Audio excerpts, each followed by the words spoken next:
معتد أثيم عتل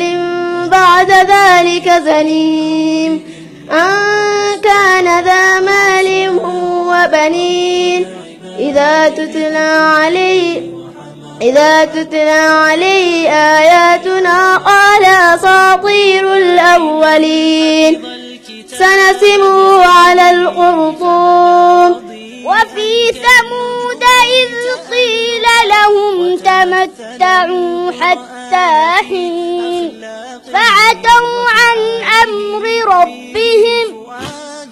فأخذتهم الصاعقة وهم ينظرون فما استطاعوا من قيام وما كانوا منتصرين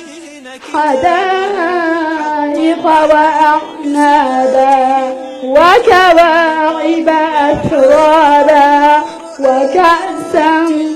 ضحاقا لا يسمعون فيها لغوا ولا كذابا جزاء من ربك عطاء حسابا